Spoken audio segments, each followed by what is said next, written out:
This podcast is for informational purposes only and does not constitute legal, tax, investment, financial, or other advice. It is not intended to cause or induce breach of an existing agency agreement. Hello? Hello? Hello? This is the Vancouver Commercial Real Estate Podcast.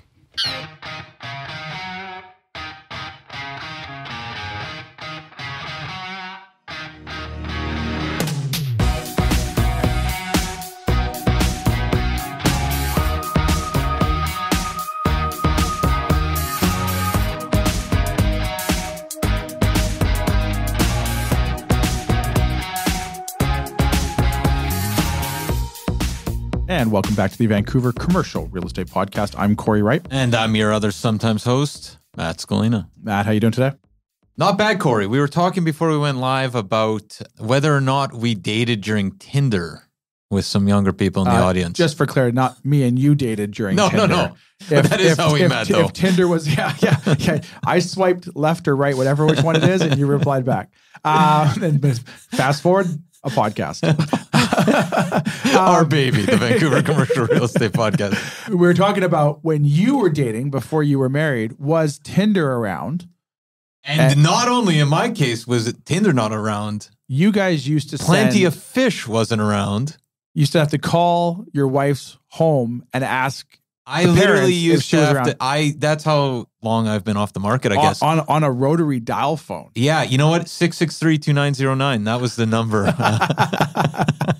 And I had to talk to her mom for a couple minutes usually before I got my girlfriend on the line. But yeah, that's how old I am, Cory. That wasn't the situation with you. No, you spring chicken like yourself. Oh yeah, spring chicken. Yeah.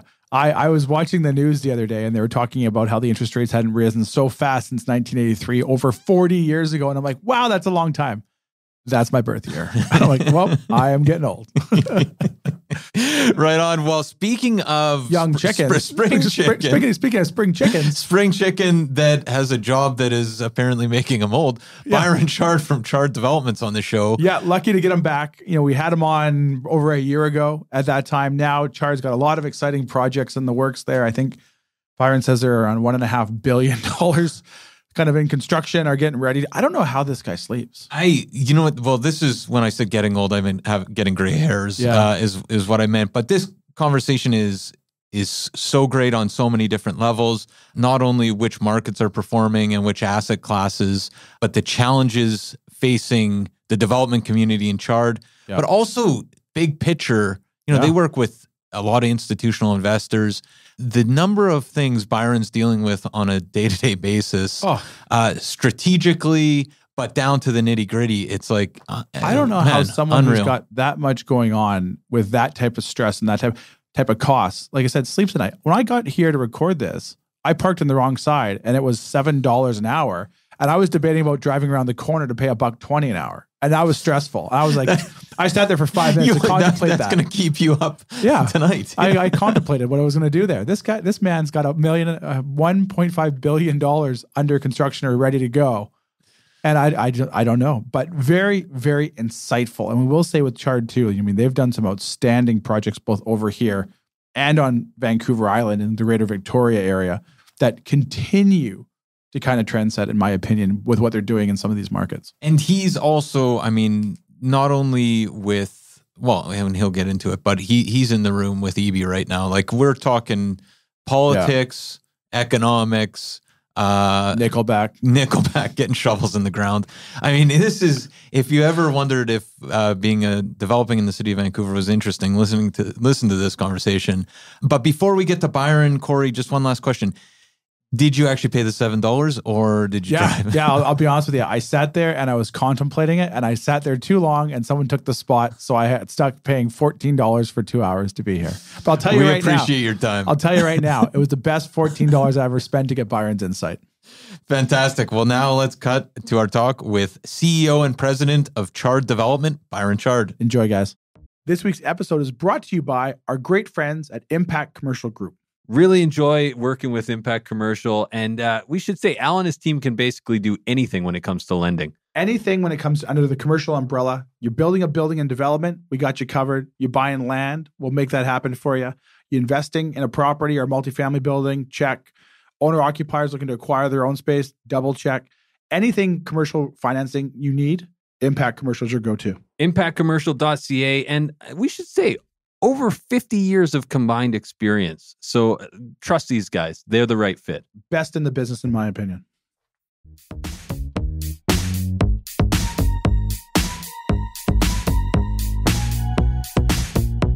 Okay, we're here with Byron Chard, President and CEO of Chard Development. How you doing, Byron?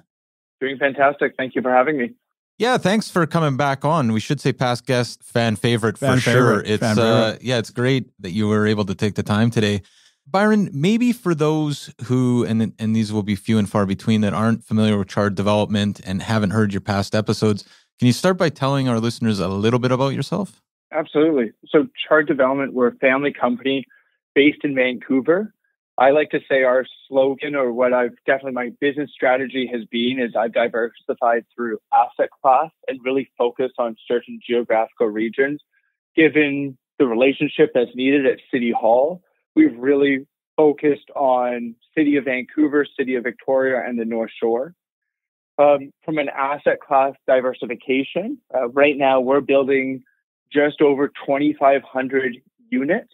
About 2,000 of those are rental. And we have just over 500,000 square feet of commercial, which ranges from a strata office for lease office and hotels. Byron, this wasn't the direction we necessarily thought we were going, but thinking about North Van, City of Vancouver, and Victoria, we just came off some municipal elections, and those are three cities that are difficult to develop in the best of times, let alone the worst of times. I'm just curious to hear your thoughts on how those elections went and if that's good for the development community. So my first comment on that would be, I'm glad they're over. I always look at the 3 months to 6 months leading up to elections. I'll call it silly season.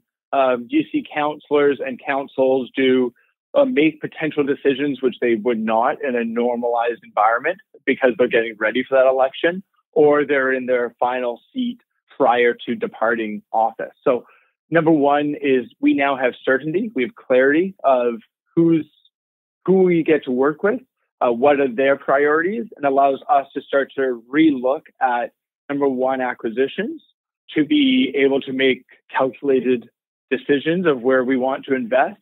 And number two is look at how we actually build and design these buildings to meet the needs of the community. Because at the end of the day, the election is the community speaking of what direction they want to go. So it allows us to tailor what we're actually designing and building in and work with those communities. It's a touch point as much for us as it is for councillors. So that's the way I look at the municipal elections. It's a gauge on public feedback of what they're seeking in different communities that we build in. So Byron, one thing you touched on there is about 500,000 square feet of commercial that you guys have in the pipeline right now. And some of that circles around the office asset class. And there's obviously been a lot of questions over the past couple of years, people coming back. Is there a hybrid model? You're right now, you have some projects both on sale and for lease on the office side. Maybe we'll touch base on that. West Broadway, you've got a tremendous office building there coming that's for lease that was recently just launched. What is the expectation for that from you as a developer? And what have you seen so far since the launch with regards to interest in it, considering you have the new Broadway line coming in right past it? So it's a great question of how we look at office, because I think that's the most important aspect of where the office culture has gone. So number one, let's ask the question of why do people come into the office? Typically it's not because your boss has told you to. That never really goes over well. So there has to be a desire to attract people back, and the landlord has to be just as responsible for that as the actual business owner. So I think there's a partnership between the principles of a business and the landlord. And so what I mean by that is, how do we program amenity space? How do we program community benefits of partnerships so that we can have local breweries in the lobbies on certain days to do tastings? How can we be designing a fitness facility that is strong enough that the employee won't have to have a gym membership? because when you are able to offer those perks, that will assist with their disposable income and affordability for that end employee. And there's more likelihood they're actually going to come into the office then. And I would say the other reason why people come into the office is people. We build buildings because of people. And so we also look at how do we create collaboration? How do we create spaces that have amenities on the rooftop with fantastic outdoor space, barbecues, technology for presentations that will actually allow that unique collaboration and that interaction, which you might not get in a typical office building. So I think it's really re-looking of how office space is designed and used and what is that cost to the business owner, but what, at the end of the day, what is the benefit to get that employee into the office to see that collaboration and also promote that, I'll call it work-life balance, because I think the best way that to attract the millennials in is you don't tell them to come in. They make that decision by themselves and they're going to be happier employees because of it. So how can we as a landlord come to the table to assist? That's a tremendous way to look at it. Just asking a question for Matt here. You mentioned about the beer tastings and the buildings. Do you know what days and what addresses those are available? Is the schedule up yet? Yeah, I haven't. Does Chard post that schedule on their website? Let me know when you'd like to sign the lease for the office space. I can't afford to pay your rent, unfortunately. Oh, sorry, Byron. I was just going to ask, is this, and I'm thinking of this more from the layman's kind of perspective. Traditionally, in my mind, office is kind of you build office space with square footage and somebody leases it and their employees show up because they are paid to be there from 9 to 5. Is this shift, like, have you fundamentally kind of reconceptualized the way you're thinking of office over the last decade or since COVID because of this changing work landscape? I would say yes and no. Yes, because it's about how do we create spaces that I would say, I guess my first step back is like working in Mount Pleasant is very different than working in downtown for office space. You have to fit your neighborhood context, and people move or work in Mount Pleasant for, I think, a very unique reason. We built this is our 6th building in Mount Pleasant. So I'd say we know the neighborhood fairly well from residential, office. It's such an awesome spot of town. And there's a reason why, though, employees want to be there, which is drawing companies to be there because they're actually able to better retain talent.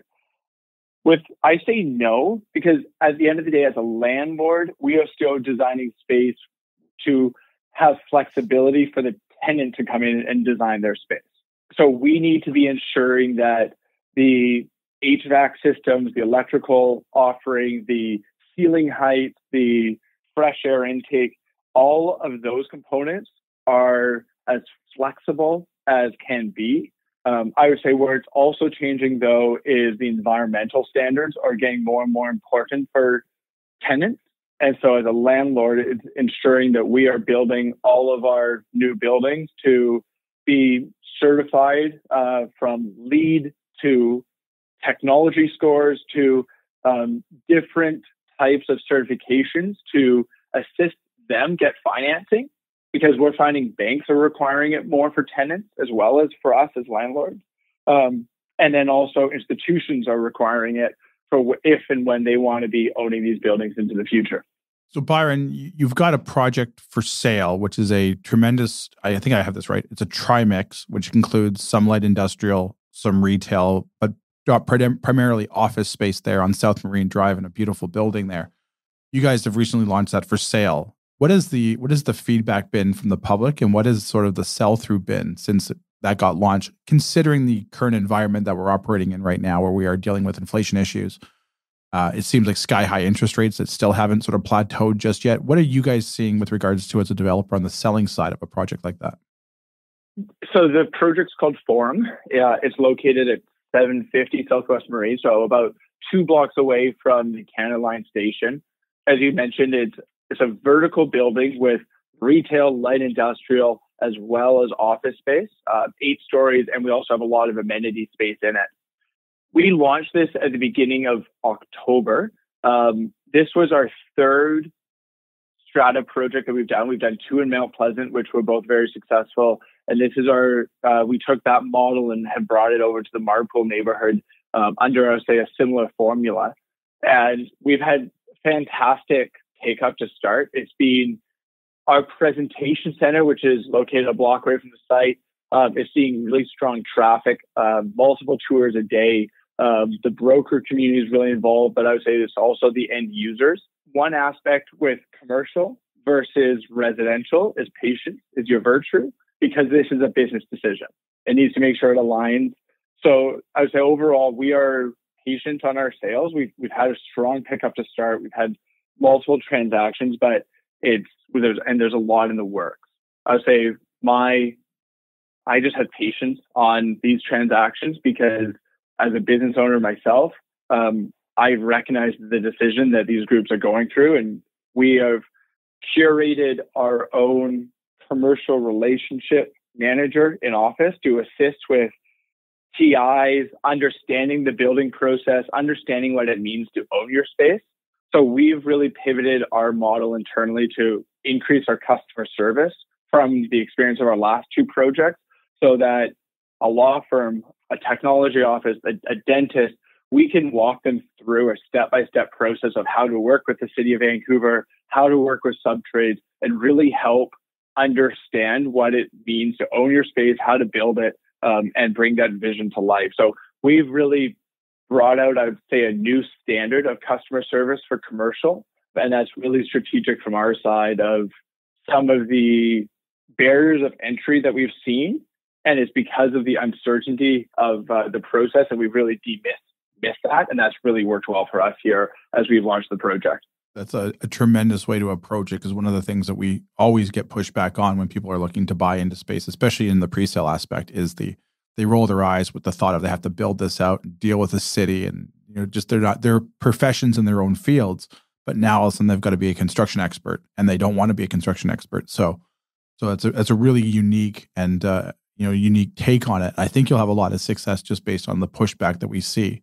Being able to handhold those individuals through it, I think you'll have a huge success with that. No, I appreciate that. It's definitely an investment from our side, but I truly believe any purchaser of Chards on the residential office, any tenant, we're not just a transaction relationship, we're now partners. Your success is our success. And so we need to be making sure that we invest and take those steps to continue to see that value increase for our buyers. And that's the key. We want to make sure that we are helping protect that investment they're making into these buildings. And that's how we can also give it back to them. Now, before we kind of go down the purpose-built rental side, which you guys have a tremendous amount of doors under construction or probably set to start construction on, you also have a lot of projects that have gone on over in the Victoria market. And between the two, have you seen any slowdown in one market versus the other, say versus the Greater Vancouver versus Victoria? Has one outperformed the other during the past challenging times we're experiencing? I would say we've seen similar trends in both cities. I would say it's a really dynamic market. That's my best way to describe it. Interest rates and the continued pressure from the Bank of Canada to do anything in their power to ease inflation is obviously having impacts on all sectors. But let's also look at the positives. We've just had an announcement of 500,000 people will be moving into Canada on an annual basis from the immigration program, which number one is that they need a place to live.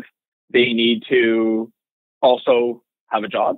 And so seeing that pressure from an unemployment, and that's also why we saw last Friday, it came out that 100,000 new jobs were added over the last quarter. Unemployment rate in Canada is holding steady at 5.2%. So we see lots of dynamics from that standpoint. The difference between Vancouver and Victoria is Vancouver sees a significant amount of international migration, while Victoria sees a lot of interprovincial migration. And so if we look at those two markets, what we see is typically, let me get my numbers. So in Vancouver, for example, we've seen in 2021 an international migration of 20,000 people. In Victoria, it's only been 161 people. However, if we look at the net domestic immigration, Victoria has seen close to 7,000 people, while Vancouver is only at 520. So we see a very different immigration trend of who moves to those different cities, and we make sure we tailor our products for those two different users and who's actually moving into those cities. So those are things that we look at closely.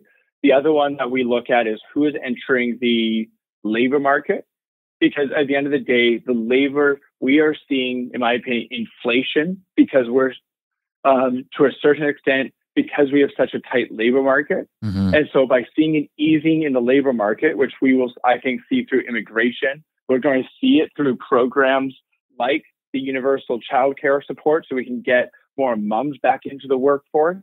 Those are the programs that we're going to see the increase of employment, individuals, which will help also ease. Because as a business owner, I see it as well. Talent is hard to find. We live in a really fantastic place. Part of the equation is critical. I was listening to a Benjamin Tal, CIBC economist, talk last week, and I had a conversation with him after. And what I thought was really interesting is what we're seeing from a lot of the millennials who used to maybe come out of school with a university graduation. They were still working in the service industry prior to COVID.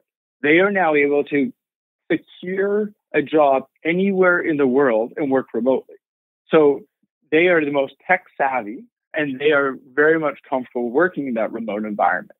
And that's where we've seen a significant change in the service industry and some of these other jobs that used to be filled by that 22 to 28-year-old as they're establishing the careers. They're now able to secure a job anywhere in the world and work remotely.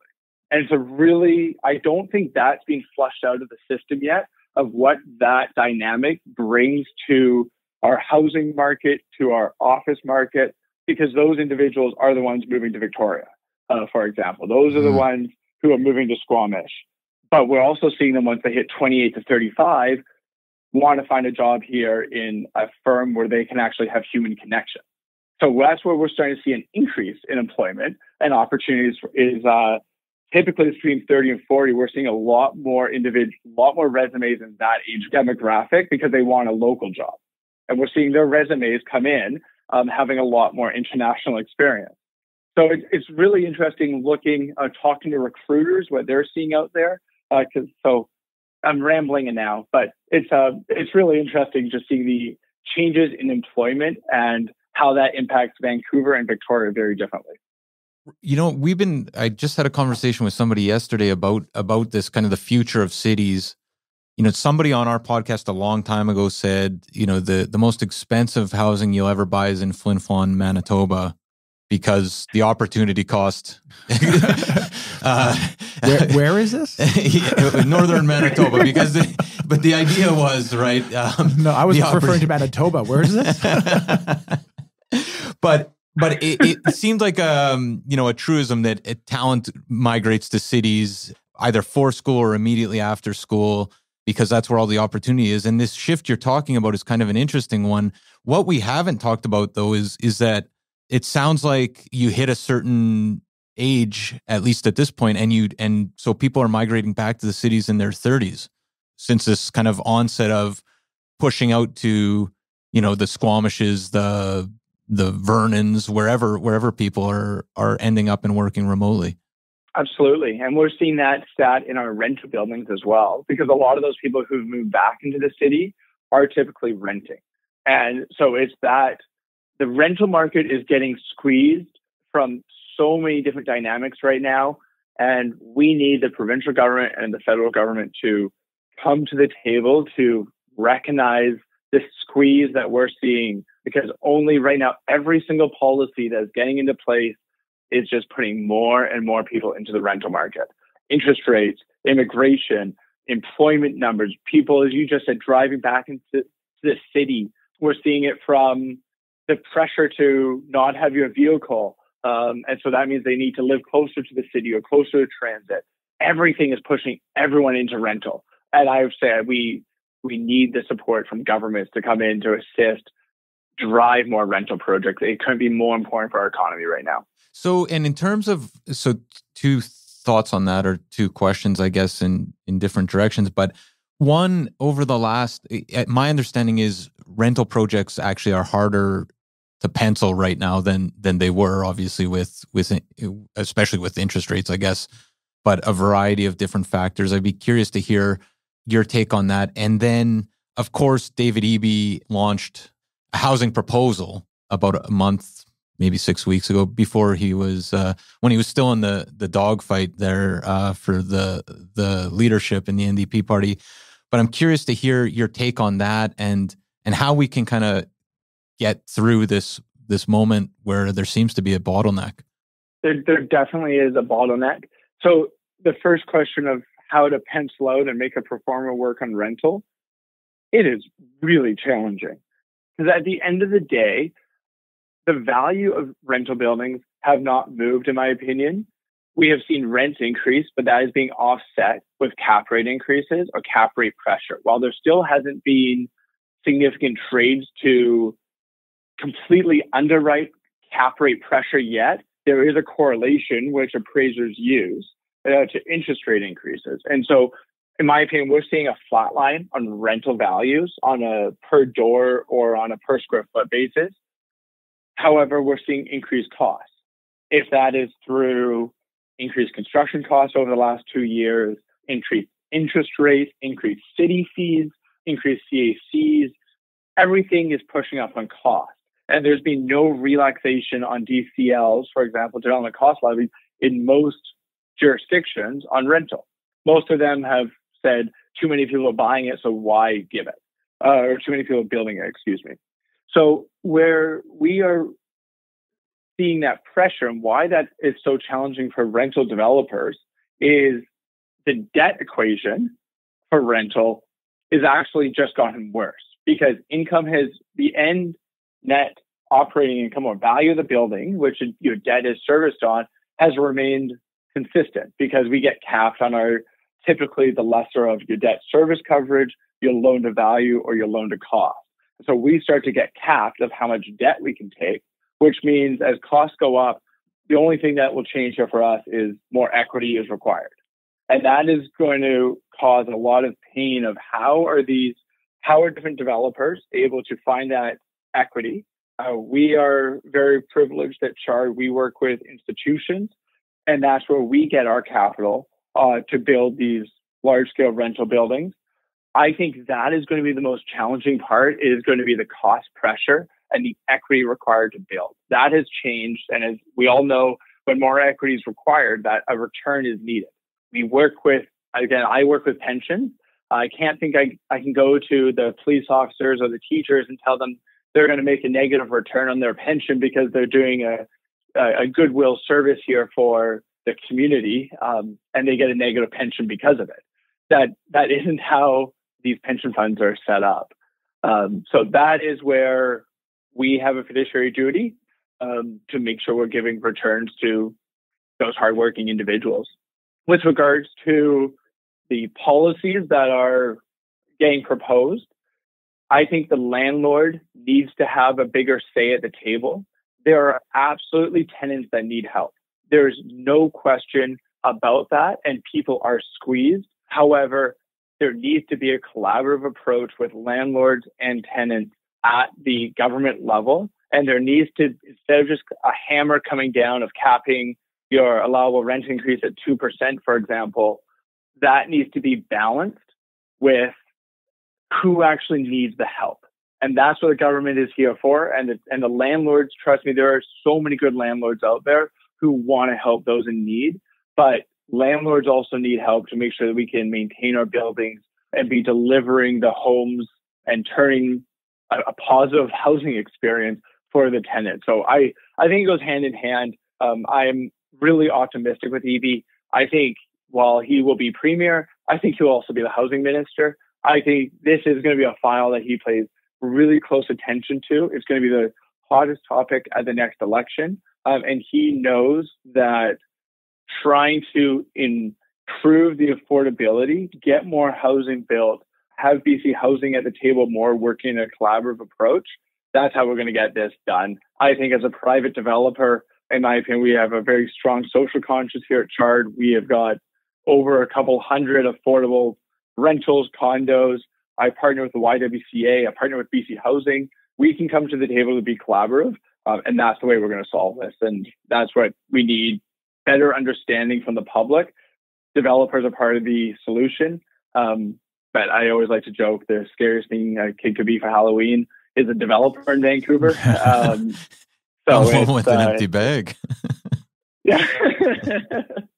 Just you knock on a door and say land assembly, and you get there's no candy getting given out. It's funny you say that. When I was at Halloween Spirit this year, I had in one hand I had the Spider-Man costume, and I was like, do I go with this one? On the other hand, I had the Byron Chard costume, and I'm like, which one do I go with? Which one's scarier? which one's scarier today? Just because of it. So speaking of that, obviously there's been a lot of challenges put forward over the past couple of years, and a lot of it's come to a lot more in the recent months, both on everything from supply chain issues to interest rates to inflation. What have you guys experienced at Chard, and where have you guys pivoted to try to? Obviously, you guys have a immense amount. And correct me if I'm wrong. I think at one point you told me you have $1.5 billion under construction right now throughout the province, if I'm correct, or close to that. Yeah, we have a lot of project active or about to be active. So my opinion, we have pivoted from just in time inventory and delivery for construction goods to a lot more longer of a lead time.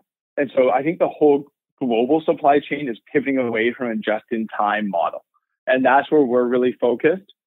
Development is a game, it's not a game, but I'll refer to it as that, of different players and bringing stakeholders together. And lenders are a major part of the solution and the equation of development.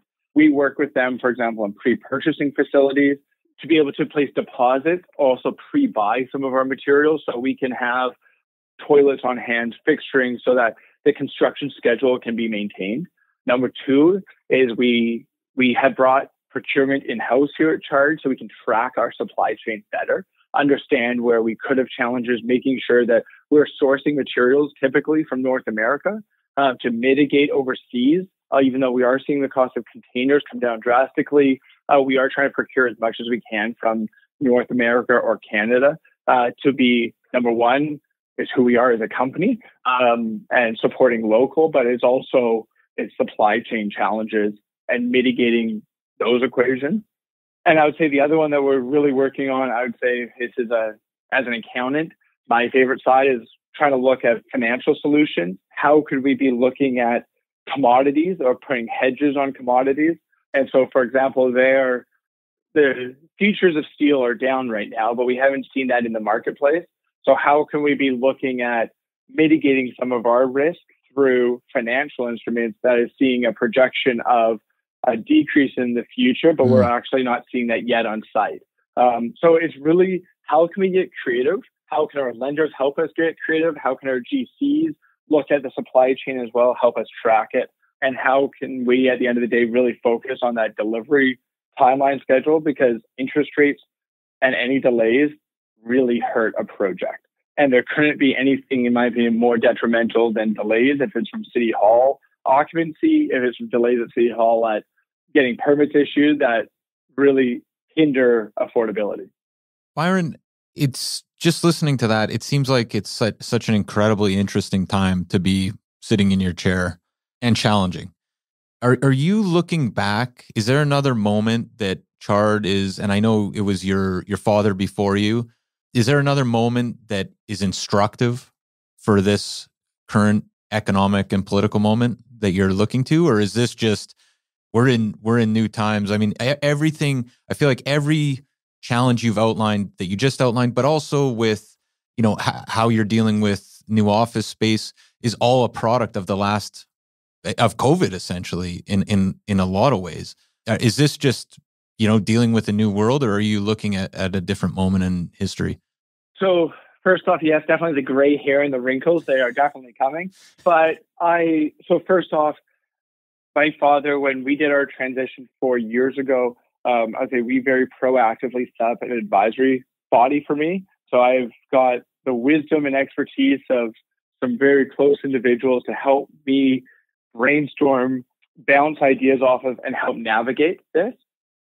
So I think when I took over the company in 2019. I always like to tease my father of thanks for handing it over just before COVID. You've given me a COVID and now a potential recession. Really, really, it's been fun. I was going to say, nice exit strategy. Yeah. Thanks, Dad.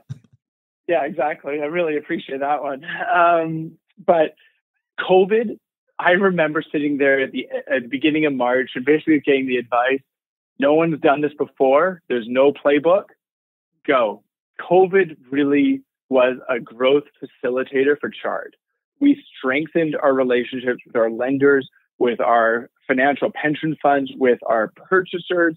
We focused on who we are as a company, the integrity of the relationships, we pay our bills on time, just core principles.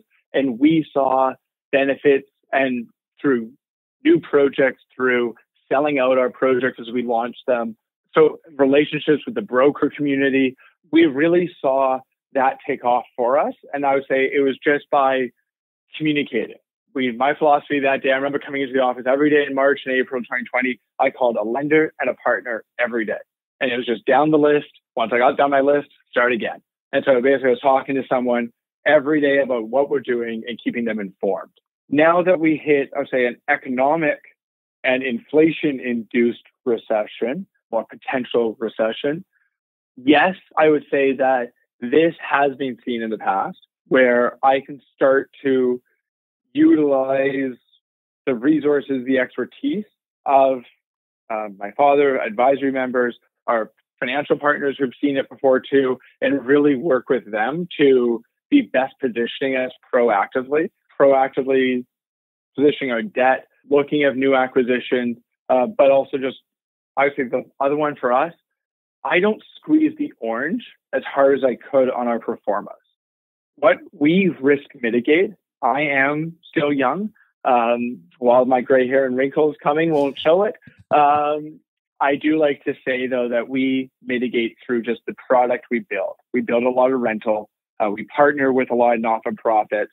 And the condos we build, we have financed them at a level where I don't need secondary financing. And so that we are doing that at the end of the day to protect the buyers and the purchasers because we're going to deliver. We always have and we always will. And so that's where we mitigate from right when we buy the land to ensure that purchase that purchaser's making is one that they're going to be happy with and we've added a lot of value to them.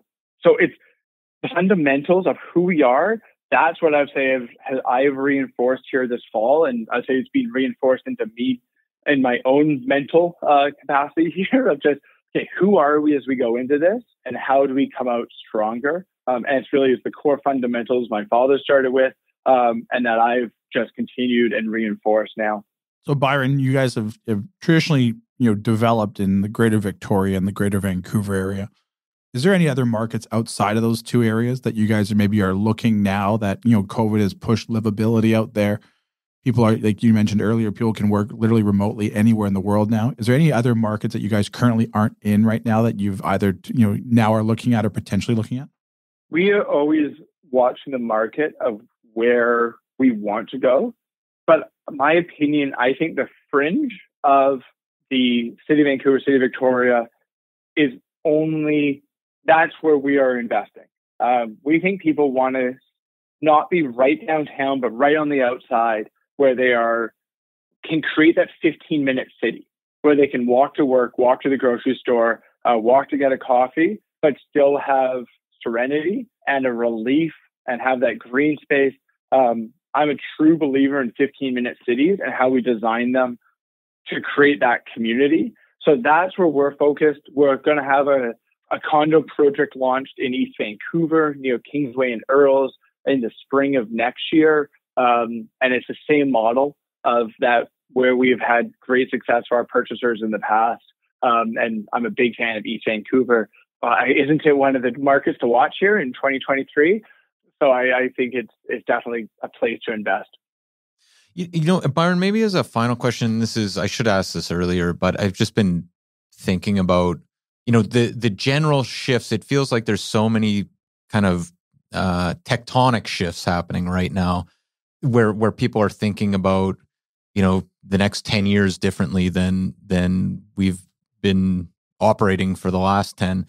In your mind, in the next 10 years, is it, in terms of strata development, are we going to see a lot more rental develop just generally? Like are the launches this sort of, the investment market that as a residential realtor I've operated in so long in terms of for pre-construction, are those projects going to be fewer and further between? And is there going to be a lot more rental over the next, say, 5 to 10 years? I wish I had a crystal ball where I could give you so much certainty. I wish I had that too. But my prediction, I think we're going to see rental development slow down. I do know that CMHC, when they do come out with the housing start numbers in a few months, they're going to show an increase. I think it's going to be around a 42, 43% increase. But let's not forget, CMHC doesn't count a housing start until your footings are poured. So it means all these projects actually started in 2021. Right. And so I think we're going to see the following year really low housing starts for rental. And I unfortunately think that's going to continue. Even though it's an area that I think we need more of, it is becoming too challenging and too much equity. And the opportunity cost of that capital in a different city for rental is far superior for any rental project than less than 200 units or so. I don't think it's going to be a lot more challenging, and we may not see them proceed, which is going to be, we won't see a change in that until those numbers come out and the governments realize that, unfortunately. With regards to condo, I do think we're going to start to see some increased activity in pre-sales next year, both in the spring market as well as the fall market, and a significant amount come to market in 2024. And I think what's also going to drive this is the investor is going to start to see rental rates starting to support the value. We are going to see that investor come back just due to that balance in that secondary rental market where it starts to make sense again. And that's where we've seen it go a little bit more quiet. I think we're going to see that come back. So there will be, I guess in terms of, and I wasn't as clear as maybe I could have been, that's super useful though. The number of strata built, the mom and pop investor that likes buying pre-sale, they don't have to fear a year or two out from now, there'll be more product to be buying. Sorry to give a ramble and not answer your question directly. But yes, I do think we're going to see a steady stream of pre-sales come to market here. I think the key question for your investor is, who is the developer? Mm-hmm. Who is sponsoring this? Who is behind it? And how are you comfortable investing in the pre-sale and know it's going to be delivered? And I think the developer reputation is going to be the utmost importance now coming out of this market. And that's one area that we are making sure that we focus on and put our shovel into the ground as fast as we can to give that purchaser that comfort. I think that is a key criteria for any pre-sale buyer. So Byron, we've come to that part in the show. This is your favorite part. I know we have our 6 lighthearted questions that we ask all of our guests so we get to know you a little bit better. And normally we'd give the guest the opportunity to say yes or no, but unfortunately we're just not going to give you that opportunity today. Do you have a few more minutes for us? This is the most stressful part of the podcast. Yeah, well, of course I have time. The 6-pack is powered by our great friends over at Red Point Law. Oh, the guys at Red Point Law are fantastic, Cory. For all your legal needs when it comes to commercial real estate, visit them at redpointlaw.ca. I will say this, okay? So Byron, I've got to know over the years, is a very dynamic, thoughtful thinker. Well, yeah, it's clear. He is the first guest that has texted me before the recording to say, hey, can you tell me what those questions are? And I'm like, I can't tell you that. He's doing his homework. He's researching before he gets there. So I jokingly told him the answer to everything is just Nickelback, right? So we're okay. This is why he's a friend of the show. All right, we'll give you an easy one to start with. An easy one. Okay. Favorite restaurant or bar? And this can be in any city around the world, wherever you travel, local, Victoria, you name it. Sure. So I think right now I'm a young kid at heart, so I love Greta. I think Greta, they've done a fantastic job in Gastown there on bringing games into that bar type atmosphere. The other one I think is fantastic is Copperpenny on the North Shore. Their distillery there, if you've not been, it's fantastic. They've done such a great job in Lower Lonsdale, and that's a great new amenity. And I'm also a big gin fan, so there's my pick. There you Nice. go. Those are actually two really good ones. Two good ones. You're on death row, Byron. What's your last meal? I'm going to say fried chicken. All right. Have you tried this fried chicken and donut shop in Lower Lonsdale? We actually had Cream pony. Yeah. Yes. It's been recommended more than once, and I almost ended up there last week, but I didn't. But it's what a interesting. He goes for the gin, and then after enough gin, he walks over for the donuts and the fried chicken. So I do have a sweet tooth, and one thing that we've done in our office before is we've done a donut tasting. So we brought in donuts from so many different great bakeries here in Vancouver, and we've done donut tasting in our office as just a fun little Tuesday or Friday activity. Did you have to? Did you guys elect the top donut? We did, but this was a few years ago. So I think maybe I'll have to do it again, and next time on the show, I'll let you know what our office has concluded. So it's fair to say Tim Hortons isn't the past winner. All right, Byron, what are you binge watching on Netflix or Amazon? So I just finished watching The Watcher. Oh, yeah, I've been thinking about that one. So that was a good show. All right, Byron. Matt looked puzzled there. I don't know. I don't know The Watcher, but I'll. It's now on the list. Yeah, it's going to be after your Veggie Tales episodes when you're finished. All right, Byron. It's late. You've had a couple drinks. The bar's shutting down. You're going up to do karaoke. What song you doing? Oh, first off, you never want to hear me sing karaoke. I definitely don't have a singing voice. Oh, this is a tough one. I'd say Mr. Brightside by the Killers. Oh yeah. That's a good one. Yeah. We'll give you that one. That's a solid, probably a decently easy one to sing and you bring down the house. So I'm thinking, honestly, Byron, you're moving up on my list of people I want to hang out with because you have beer tastings in your building. You have donut tastings at your office. Your favorite spot is getting drunk on gin and going for fried chicken, and then you want to get drunk and sing Mr. Brightside. Yeah. When you're not trying to use financial instruments to hedge. When I'm not worried about paying for $1.5 billion worth of construction, I'm drinking gin, playing cards at the local bar. Do you blame me? Yeah. No, I don't know how you sleep, to be honest with you. So I don't blame you one bit. What's a book all of our listeners need to read, or Audible? So, it's a good question. Books that I've read. So recently, I've read a lot of different management books, just as we've grown our company and how we work with our team. So I'm going to say Good to Great. Oh, that is the Bible of business. Yeah, that's the best one. That's been on Jim Collins, recommended a couple times. Yeah. Jim Collins. That's the first business book I ever read, and I tell all of our team, if you're going to read one book, you got to read Good to Great. Yeah, no, it's a great book and one that I would highly recommend. Yeah, good choice. If I ask you for your favorite band, and you say Nickelback now. Not only do we read the same now, but now we're gonna go drinking for gin, donuts, fried chicken, listening to the same music, and now we can converse talking about Jim Collins and the hedgehog theory. Well, Cory, you have an impressive business story too, and the growth as being named as I forget which position in the Golden Mail. So you definitely. You've done a good job reading those books. We appreciate that. Good team effort. Yeah. So as a last question for you, Byron, and we really appreciate your time, obviously. So thanks again.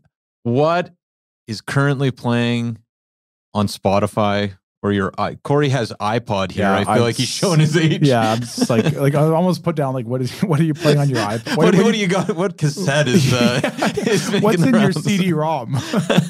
What are you listening to on Spotify or Apple right now? What's in Byron's playlist? Luckily, I can say it's not Christmas music yet, as much as I know some people in my office are listening to Christmas music already. Ugh.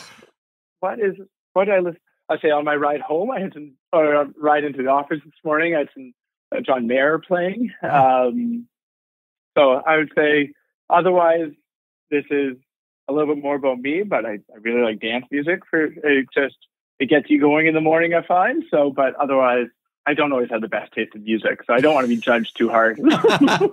I listen to Nickelback, so come on. Like it's not gonna go. No one's gonna judge you around here. Right on. Well, Byron, how can people find out more about what you're doing over at Chard Development? So you can visit our website at charddevelopment.com.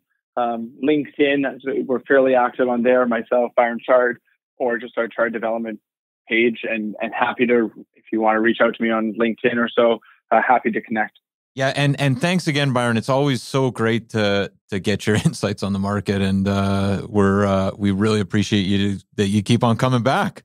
Well, thank you for your time, and good luck in this market. And I think we live in a fantastic spot. We're lucky to live here, and people are going to want to continue to move to Vancouver, continue to work in Vancouver. And so I couldn't be more excited about what we're doing and the people we get to work with. We couldn't live in a better spot in the world. Fantastic. Well, thanks again. Thank you. Thanks, Byron.